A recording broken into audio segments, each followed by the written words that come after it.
Alhamdulillahirabbil alamin. Wassalatu wassalamu ala Rasulillah wa ala alihi wa ashabihi wa man tabi'ahum bi ihsan ila yaumiddin. Amma ba'd.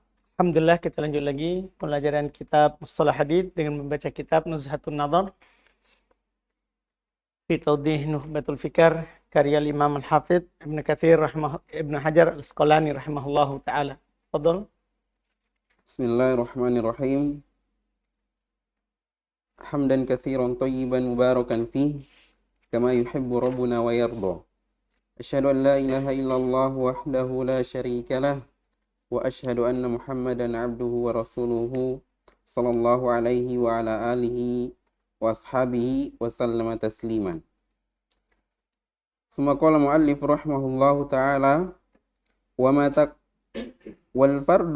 wal fardun nisbi in wafaqahu ghairuhu fahuwal mutabi'.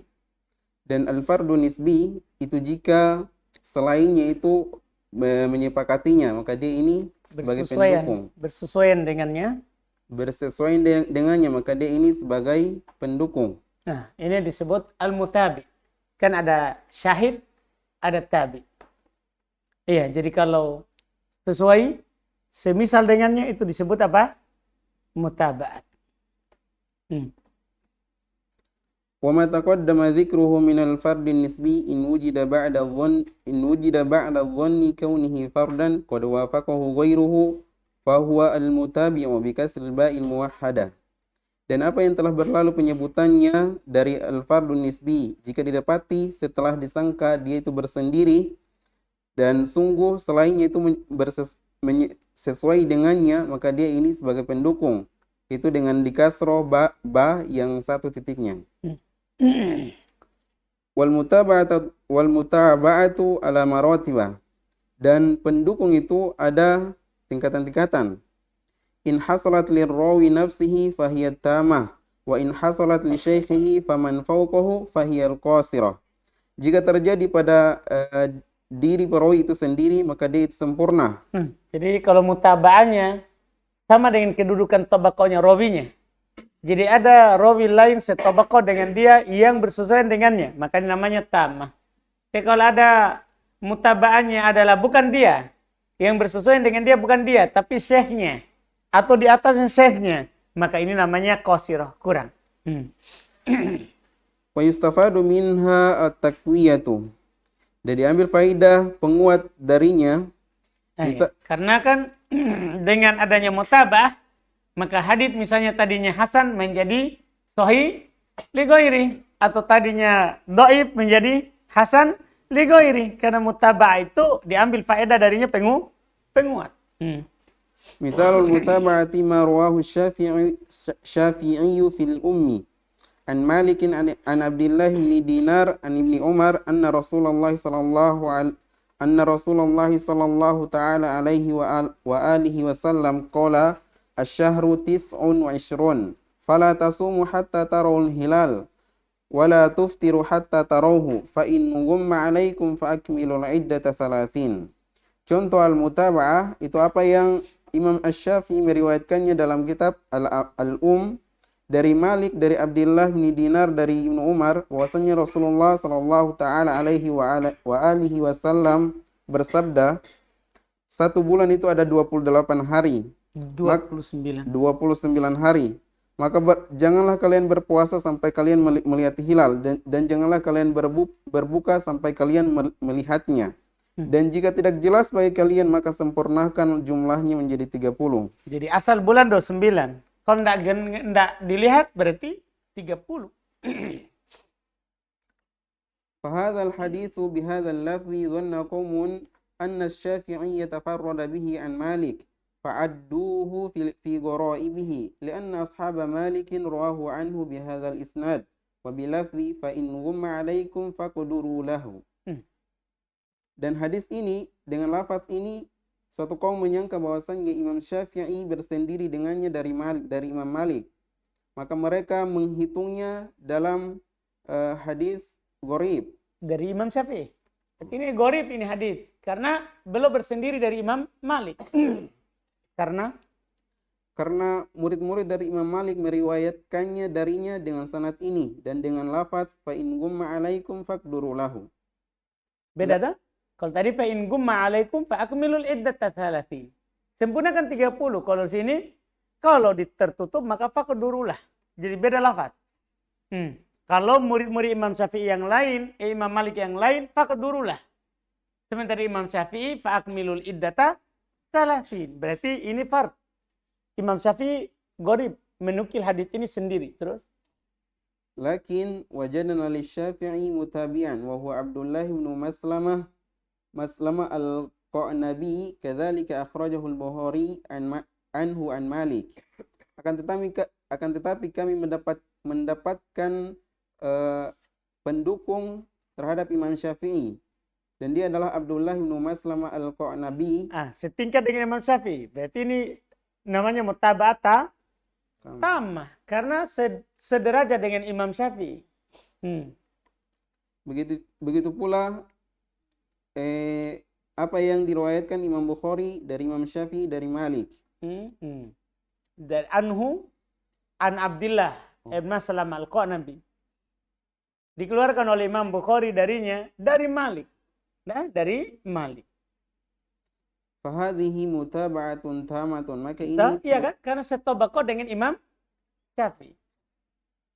Maka ini mutaba'ah yang sempurna. Wajadna lahu aidan mutaba'atan qasiratan fi sahih ibn Khuzaimah min riwayat Asim ibn Muhammad an abihi Muhammad ibn Zaid an jaddihi Abdullah bin Umar bilafzi fakammilu 30. Dan kami mendapatkan pada Imam Syafi'i juga mutaba'ah hadis tadi kami dapatkan dari hadis tadi, dan kami dapatkan dari hadis tadi juga mutaba'ah yang kurang dalam Sahih Ibnu Khuzaimah dari riwayat Asim bin Muhammad dari bapaknya Muhammad bin Zaid dari kakeknya Abdullah bin Umar dengan lafaz fakammilu 30. Jadi berarti dari lafaz selain Imam Syafi'i, selain dari gurunya Imam Syafi'i, selain dari Imam Syafi'i. Paham kan? Selain juga gurunya. Berarti ini juga mutaba'ah. Tapi namanya mutaba'ah apa? Qasirah. Wa fi sahih Muslim min riwayat Ubaidillah bin Umar an-Nafi' an Ibni Umar bilafzi faqduru 30. Jadi sama juga. Dari selain syekhnya. Selain Imam Syafi'i, selain syekhnya. Kan begitu kan? Berarti ini mutaba'ah qasirah juga. Dan pada sahih Muslim dari riwayat Ubaidillah bin Umar dari Nafi' an Ibni Umar dengan lafaz faqduru 30. Wala iktisara fi hadzal mutaba'ah sawa'un kanat tamatan am qasirah ala al-lafzi bal law ja'at bil ma'na lakafat lakinnaha mukhtassatun bi kauniha min riwayati dzalika sahabi dan tidak dikurangi pada tidak terbatas pada mutaba'ah ini baik mutaba'at tama atau qasirah di atas lafaz. Tidak harus sama lafaz. Bahkan seandainya dia datang dengan makna, maka itu cukup. Ada datang semakna juga. Itu juga apa, cukup sebagai mutaba'ah. Jadi mutaba'ah itu tidak harus selafaz. Semakna saja sudah apa? Cukup dianggap apa? Mutaba'ah. Akan tetapi dia dikhususkan dengan keberadaannya itu dari rawi sahabat tersebut. Cuman yang penting sahabatnya sama. Misalnya hadis tadi, asal sana siapa? Asal sananya apa? Ibnu Umar. Paham kan? Ada yang mengatakan fakmilul iddata 30, ada yang mengatakan ya faqduru lahu, ada yang mengatakan ya faqduru 30. Tidak ada iddata. Yang penting semakna dengannya. Tidak harus selafat. Tapi kalau kita melihat sahabatnya sama. Itu siapa itu? Abdullah ibn Umar. Wa in wujida matnun yushbihu fahuwa syahid. Dan jika didapati sebuah matan atau hadis yang menyerupai dengannya, maka dia itu sebagai pendukung. Ini dia. Jadi kalau ada matan yang mirip namanya syahid. Kalau tadi ada rawi yang setingkat dengannya atau di atas dia yang mendukungnya, maka namanya apa?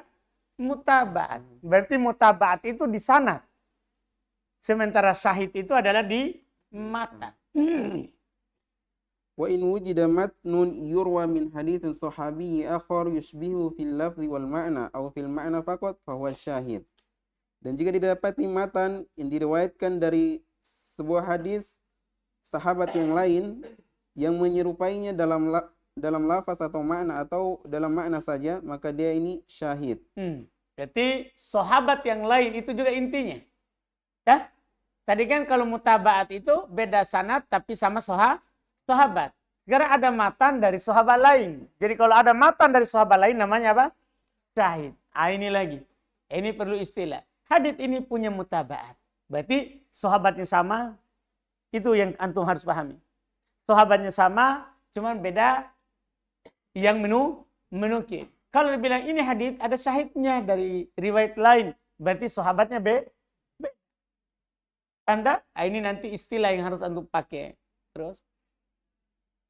ومثاله في الحديث الذي قدمناه ما رواه النسائي من رواية محمد بن حنين عن ابن عباس عن النبي صلى الله عليه وسلم فذكر مثل حديث عبد الله بن دينار عن ابن عمر سواء. Dan contohnya dari hadis yang telah lewat, apa yang Imam Nasai meriwayatkannya dari riwayat Muhammad bin Hunain dari Ibnu Abbas dari Nabi sallallahu alaihi wasallam, kemudian menyebutkan contoh hadis Abdullah bin Dinar dari Ibnu Umar itu sama. Fahadha bil lafzi, ini mutaba'ah dengan lafaz. Wa amma bil ma'na fahuwa ma rawahu al-Bukhari min riwayat Muhammad bin Ziyad an Abi Hurairah bil lafzin fa in gumma alaikum fa akmilu iddata syab'ana 30. Sya'bana 30. Ada kata Sya'ban. Padahal kan kalau tidak ada Sya'ban lebih bagus lagi. Karena ini kan puasalah karena melihatnya, berarti lihat Sya'ban. Berbuka karena melihatnya, berarti lihat Syawal. Dipahami ini? Berbuka karena melihat, lihat Syawal. Maksudnya berid. Berpuasalah karena melihat, lihat Ramadan. Yaitu sempurnakan Sya'ban. Kalau tadi sempurnakan Ramadan. Menjadi 30. Terus. Dan adapun mutaba'ah bil ma'na, maka dia adalah apa yang Imam Bukhari meriwayatkannya dari riwayat Muhammad bin Ziyad dari Abi Hurairah dengan lafaz fa in gumma alaikum fa akmilu iddata sya'bana 30. Wa khassa qaumun al mutaba'ah bima hasala bil lafzi sawa'un kana min riwayati dzalika sahabi am la. Nah, sekelompok orang. Ini namanya istilah khusus. Dan sekelompok orang mengkhususkan al-mutaba'ah itu dengan apa yang terjadi pada lafaz, baik dari riwayat sahabat itu sendiri atau tidak. Sementara yang tadi kan kalau dari sahabat yang sama namanya mutaba'at, kan begitu. Kalau ini yang penting dia apa? Yang penting dia apa? Terjadi selafat, kan begitu? Ya kan? Terjadi selafat. Sahabatnya beda pun tidak apa-apa. Itu dinamakan apa? Mutaba'at. Ini kaum mengkhususkan. Terus wasyahidu bima hasala bil ma'na kadzalik. Dan asyahid itu dengan apa yang terjadi pada makna, baik sama sahabat atau tidak. Sama seperti itu juga. Jadi berarti pendapat ini adalah fokus pada matan. Fokus pada matan, tidak fokus pada sanad. Ya kan? Kalau selafat namanya mutaba'at. Kalau semakna namanya syahid. Karena fokus pada sanad. Ini istilah kaum. Terus. Waqad tutlaqul mutaba'atu ala syahidi bil aksi wal amru fihi sahlun. Dan terkadang digunakan al-mutaba'ah itu di atas kata syahid dengan kebalikannya. Dan sebaliknya juga. Dan sebaliknya. Kadang mutaba'ah dibilang syahid, kadang syahid dibilang mutaba'ah. Wal amru fihi sahlun, dan perkara padanya itu mudah. Mudah. Karena kan tidak ada dibangun hukum fikih di atasnya. Yang penting ada syahid, ada mutaba'at, maka hadits ini naik derajatnya. Wa tatabbu'ut turuqu lidzalika huwa al-i'tibaru. Ini namanya lagi. Terus.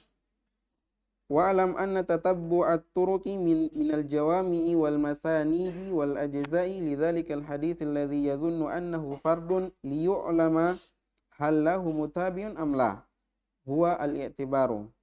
Dan ketahuilah bahwasannya dalam menyelidiki jalur-jalur dari sekelompok Dari jawami, maksudnya jami, kitab-kitab jami. dari kitab-kitab jami dan dari sanad-sanad dan bagian-bagian untuk hadis tersebut yang disangka bahwasannya dia fard untuk diketahui apakah dia memiliki mutabi pendukung atau tidak. Dan itu namanya al-i'tibar. Dulu ini ya, namanya al-i'tibar. Kalau sekarang orang bilang bahas. Orang bilang apa? Namanya apa? Bahas. Kalau dulu namanya al-i'tibar. Iya, kalau sekarang namanya al-bahs. Mencari jalan hadits. Wa qawlu ibn Salah ma'rifatul i'tibari wal mutaba'ati wasyawahid qad yuhimu annal i'tibara qasimun lahuma wa laysa kadzalik bal huwa hay'atut tawassul ilaihima. Dan ucapan Ibnu Salah mengetahui al-i'tibar wal mutaba'at wasyawahid terkadang disangka bahwasannya al-i'tibar itu bagian dari al-mutaba'ah dan syawahid. Artinya enggak, itu qasimun. Bagian lain untuk keduanya. Ketika Ibnu Salah mengatakan ma'rifatul i'tibar, itu satu berarti. Wal mutaba'at dua. Wal syawahid berarti tiga. Dari ucapan Ibnu Salah itu, mutaba'ah itu adalah al-i'tibar itu jenis ketiga. Kan begitu? Al-i'tibar jenis ketiga itu dipahami dari ucapan Ibnu Salah, tapi tidak seperti itu.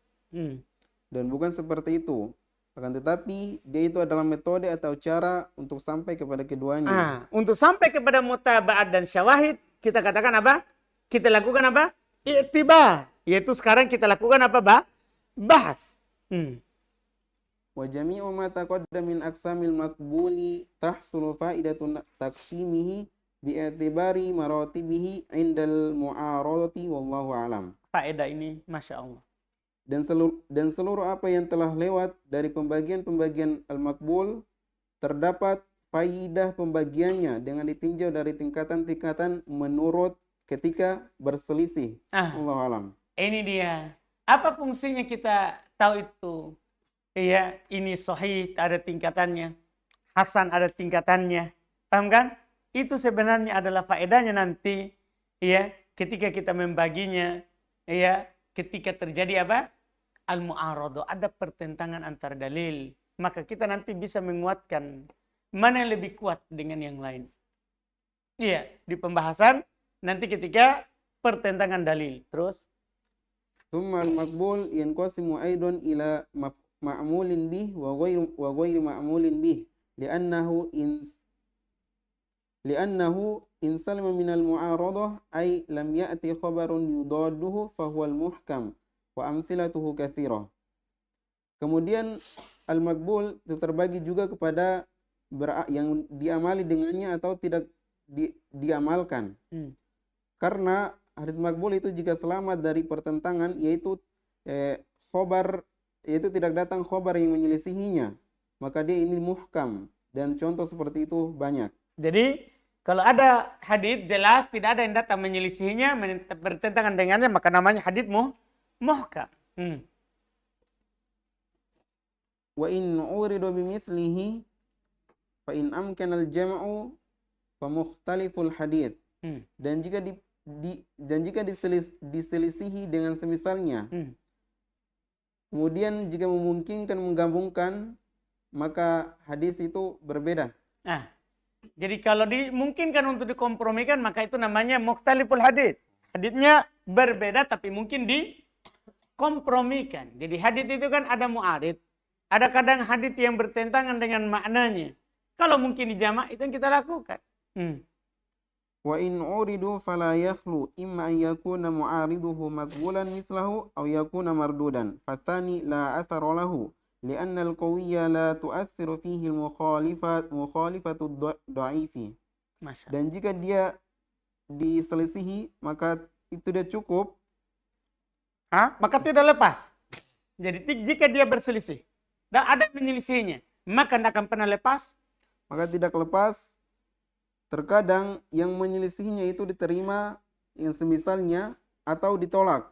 Maka yang kedua itu tidak memberi pengaruh padanya, karena yang lebih kuat itu tidak dipengaruhi oleh, tidak dipertentangan oleh yang dhaif. Iya, Masya Allah. Jadi tidak lepas. Kadang dia itu yang bertentangan dengan makbul itu semisal dengannya. Yaitu makbul juga. Makbul juga. Atau kadang juga mardud. Yang bertentangan dengannya adalah hadis yang dhaif. Jadi hadis yang makbul itu ada yang bertentangan dengannya. Ada yang bertentangan dengannya. Kadang yang bertentangan dengannya itu adalah sahih.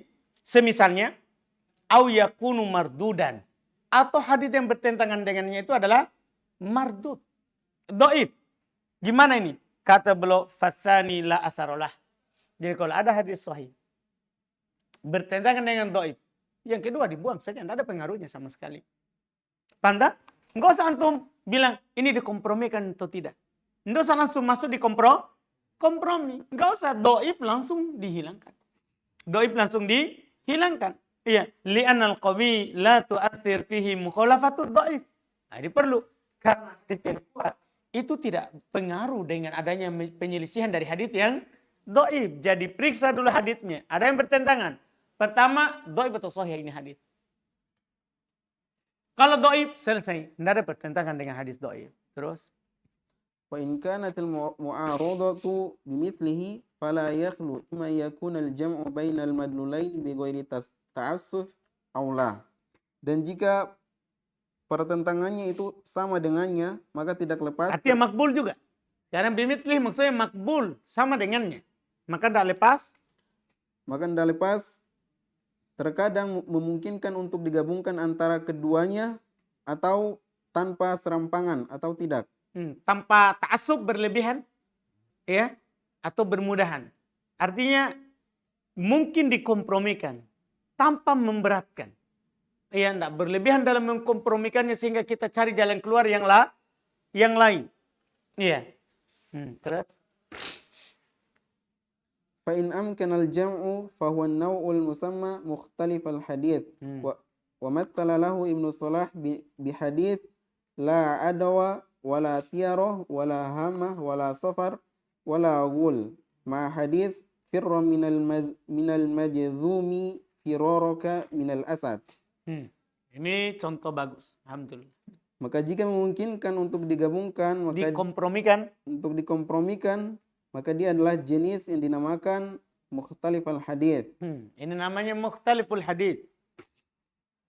Dan Ibnu Salah telah mencontohkannya dengan hadis la adwa wala tiara wala hama wala safar wala ghul bersama hadis firra minal majzumi firaraka minal asad. Ini kan bertentangan ini. Hadis pertama la adwa, tidak ada penyakit yang menular. Itu intinya itu. Ketemunya di situ saja. Yang pertama saja. La adwa kata Nabi, tidak ada penyakit menular. Iya. Tapi di sana ada hadis firra minal majzum. Firoroka minal asad. Larilah dari penyakit kusta. Seperti kamu lari dari singa. Disuruh lari. Yang kita pahami berarti apa? Ada yang menular. Tanda, ada yang menular. Jelas ini pembahasan kan? Berarti ada pertentangan ini hadis. Madlulnya. Kandungannya. Ibnu Salah mengkompromikan. Terus? Wakilahuma fi sahihi wa zahiruhuma at-ta'arud. Dan setiap dari keduanya terdapat dalam kitab sahih dan nampak pada keduanya itu pertentangan. Wa wajhul jam'i bainahuma anna hadhihi al-amrad la tu'di bi tabi'iha lakinna Allah subhanahu wa ta'ala ja'ala mukhalitatal marid biha lis-sahih sababan li'idaihi maradahu. Ini dia kompromi, di antara komprominya. Dan sisi pengkompromian terhadap keduanya, bahwasanya penyakit ini itu tidak menular dengan sendirinya. Akan tetapi dia. Jadi kalau dikatakan ini penyakit menular, salah. Karena penyakit tidak menular dengan sendirinya. Tidak ada penyakit menular dengan sendirinya. Terus? Akan tetapi Allah Subhanahu wa Ta'ala menjadikan bercampurnya orang yang sakit dengannya terhadap orang yang sehat sebagai sebab dia menularkan penyakit itu padanya. Hanya sebagai sebab. Artinya kalau Allah jadikan itu sebagai sebab, jadi sakit. Kalau tidak sakit juga. Karena penyakit itu tidak ada menular sama sekali. Seluruh penyakit tidak ada yang menular. Cuman kita itu bergaul dengan orang yang sakit, itu bisa menjadi sebab kita sakit. Paham kan? Tidak ada yang menular. Semua orang punya, iya, apa namanya? Hah? Antibody atau punya, kalau dalam pembahasan tauhid, punya takdir sendiri masing-masing. Paham kan? Tapi takdir itu ada sebab. Takdir itu ada namanya sebab. Jadi disuruh lari bukan karena dia menular, tapi supaya kita menempuh sebab. Supaya tidak sakit. Paham kan? Iya, ini namanya sisi. Daripada kita menyatakan menular, ini namanya kita jatuhkan satu hadits yang lain. Kalau kita juga mengatakan tidak menular, kita jatuhkan lagi hadits yang lain. Maka dikompromikan. Tidak menular dengan dirinya sendiri. Tapi Allah menjadikan itu ثم قد يتخلف ذلك عن سببه كما في غيره من الأسباب. Masya Allah. Kemudian terkadang berbeda hal tersebut dari sebabnya sebagaimana pada selainnya. Hal itu keluar dari sebabnya, menyelisih sebabnya. Kadang hal itu ya takhallaf, keluar dari sebabnya. Artinya ada sebab kita sakit, yaitu kita bergabung dengan orang sakit. Tapi apakah pasti kita sakit? Belum tentu. Kadang keluar itu dari sebabnya. Ya sebagaimana kama jama'a bainahuma Ibnu Salah tab'an li ghairi. Sebagaimana Ibnu Salah mengkompromikan keduanya dengan mengikuti selainnya. Itu komprominya Ibnu Salah. Tapi ucapan beliau tadi bukan hanya itu ya. Kama fi ghairihi minal asbab. Maksudnya beliau buka pikiran kita sebagaimana pada selainnya dari pembahasan sebab.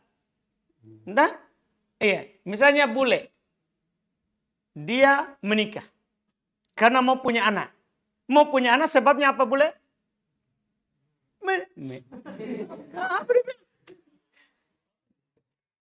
Apa? Hah? Mau punya anak? Sebabnya punya anak. Maksudnya gimana itu boleh? Bikin anak. Masya Allah. Kalau mau punya anak, bikin anak. Kita bahas menikah, dia bahas bikin anak. Bahayamu itu. Jangan kau bikin anak dulu sebelum menikah. Jadi kalau mau punya anak, maka menikah. Tapi apakah bisa kita pastikan? Boleh. Kalau kau menikah, pasti punya kau anak. Itu maksudnya begitu. Sama aja semua itu sakit. Jadi tidak bisa itu kita bilang. Sebenarnya dokter juga itu sadar aja sebenarnya. Pak dokter, Bu dokter, kalau kita menikah sama dokter mau punya anak.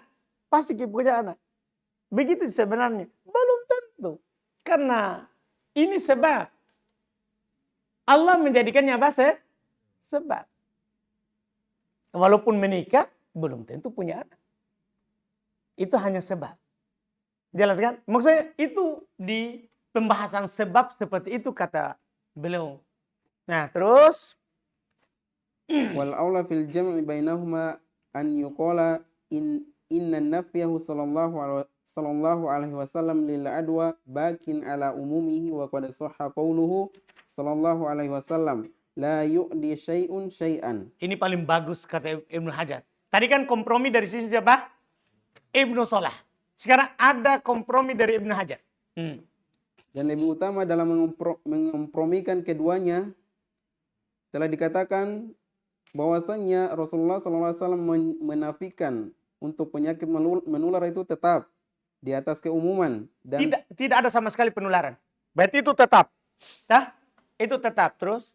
Dan telah jelas sabdanya la yu'di syai'un syai'an. Nah, sesuatu tidak bisa menularkan sesuatu. Ini hadis yang sangat jelas sekali bahwa tidak ada namanya menular.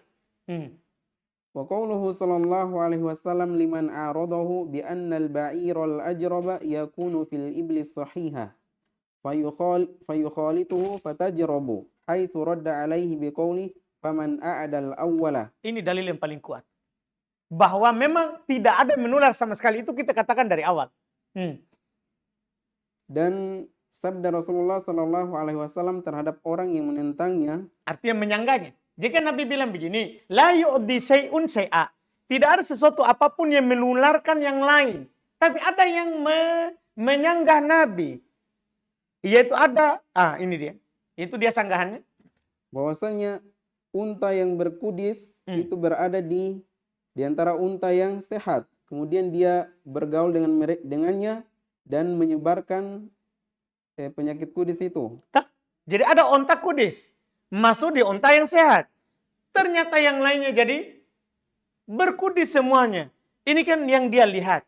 Sementara Nabi bilang tidak ada yang menular. Lihat sebentar jawaban Nabi kepadanya. Tatkala Rasulullah SAW membantah atasnya dengan ucapannya, "Faman a'dal awwala," yakni anna Allah subhanahu wa ta'ala ibtada'a dzalika fi tsani kama ibtadahu fil awwal. Masya Allah. Maka barang siapa yang maka siapa yang menularkan yang pertama, kalau memang seperti yang kamu ucapkan, itu yang pertama siapa yang menularkan? Tante, kalau kamu bilang, ini saya sakit gara-gara kamu dekat sama saya. Terus saya ditulari oleh siapa? Nah, kalau memang seperti yang kamu bilang itu, saya ditular oleh siapa? Iya. Jadi apa jawabannya? Kan begitu. Masa mau bilang jin apa? Di samping ada. Kan begitu. Tidak bisa kan? Siapa yang menularkan saya? Yaitu bahwasanya Allah Subhanahu wa ta'ala memulai hal tersebut pada yang kedua sebagaimana Allah memulainya pada yang pertama. Paham tak? Artinya ini wabah memang lagi turun. Bukan karena orang pertama kemudian kena yang kedua. Enggak, memang ini wabah lagi turun sama-sama. Lagi turun, cuma ada orang kuat fisiknya, ya belum sakit. Paham kan? Ada juga orang langsung turun, langsung sakit. Ini memang wabah lagi turun. Bukan karena yang pertama ditulari oleh yang kedua. Bukan yang kedua ya ditulari oleh yang pertama. Memang bukan. Ini kompromi. Terus yang kita pertanyakan adalah hadis kedua. Kan ini maksudnya ini takrir untuk yang pertama. Pokoknya antum dikasih yakin oleh Ibnu Hajar tidak ada penularan. Tapi gimana hadis yang kedua? Ini sekarang. Wa ammal amru bil firari minal majzumi famin babi saddil dzara'i. Ini kompromi yang sangat bagus sekali. Daripada kita meyakini itu adalah sebab tadi, akhirnya sama juga, Ji. Nanti ujung-ujungnya adalah saya sakit karena kamu sakit.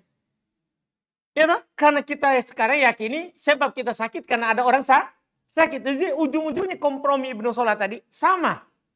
Dengan orang mengatakan ada yang menular. Tapi ini lebih bagus. Sekarang hadis kedua apa? Kata beliau. Dan adapun perintah untuk lari dari penyakit yang menular atau penyakit kusta, ini dari bab untuk menutup wasilah atau jalan. Menutup keyakinan salah nanti kita. Terus apa itu? li'alla yattafiqa lisyakhsi alladhi yukhalituhu syai'un min dhalika bitakdirillahi ta'ala ibtida'an la bil adwal manfiyati fayadhunnu anna dhalika bisababi mukhalatatihi faya'taqida sihhatal adwa. Menjaga keyakinan ini. Wa yaqa'a fil haraji fa amara bitajannubihi hasman lil maddati. Masya Allah. Agar tidak sama terhadap orang yang sesuatu itu bercampur dengannya dari hal tersebut. Agar tidak bertepatan dengan seorang yang bergaul dengan sesuatu dari hal tersebut dengan takdirnya Allah.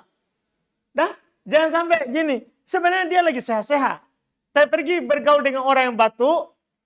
Disuruh lari, menghindar kok. Kenapa itu? Menutup celah keyakinan yang salah. Jangan sampai keluar dari situ, tiba-tiba batuk. Batuk ini gara-gara dia. Begitu dah.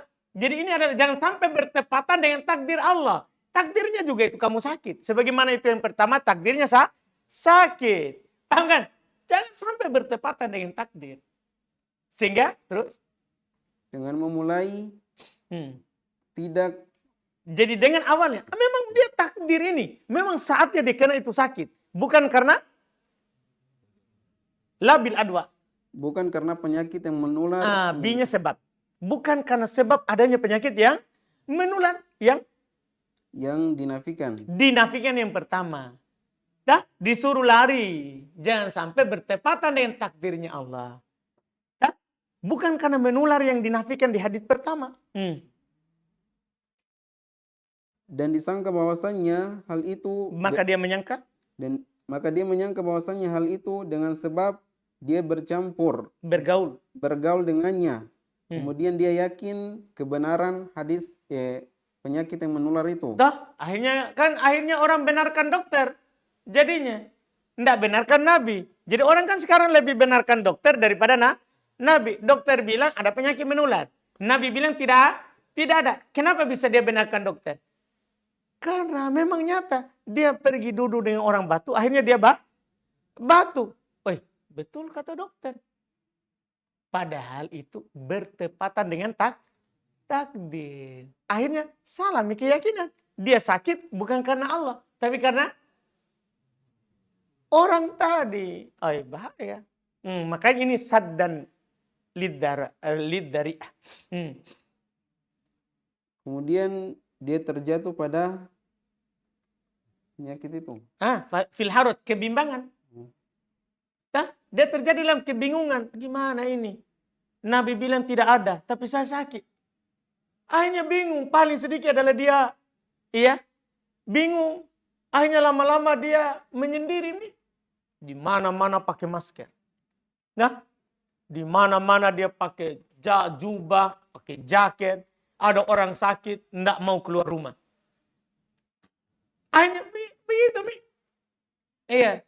Karena dia yakini kalau dia bergaul dengan orang sakit, dia akan sakit. Akhirnya tidak bisa hidup. Akhirnya ujung-ujungnya mati, stres. Karena mau apa kasihan tidak bisa dia lakukan. Terus? Maka perintah untuk menjauhinya itu sebagai mencegah dari tersebar luasnya. Jadi diperintahkan untuk menjauhinya, menjaga madah. Menjaga keyakinan dasar seorang. Menjaga keyakinan dasar seorang. Jangan sampai kita salah. Paham tak? Iya. Biar orang flu, antum cium. Tidak flu tuh kalau tidak takdir. Coba nanti Said flu. Cium bule. Belum tentu bule sakit. Ya kan? Paham bule? Terus? وقد صنف في هذا النوع الإمام الشافعي في كتاب اختلاف الحديث لكنه لم يقصد استيعابه. Dan Imam Asy-Syafi'i telah menulis jenis ini dalam kitab sebuah kitab yang bernama Ikhtilaful Hadits, akan tetapi dia tidak memaksudkan untuk mengambil semuanya. Artinya beliau hanya mencontohkan hadits-hadits yang dohirnya berselisih, bertentangan. Wa qad sannafa fihi ba'dahu Ibnu Qutaibah wa Tahawi wa ghairuhuma.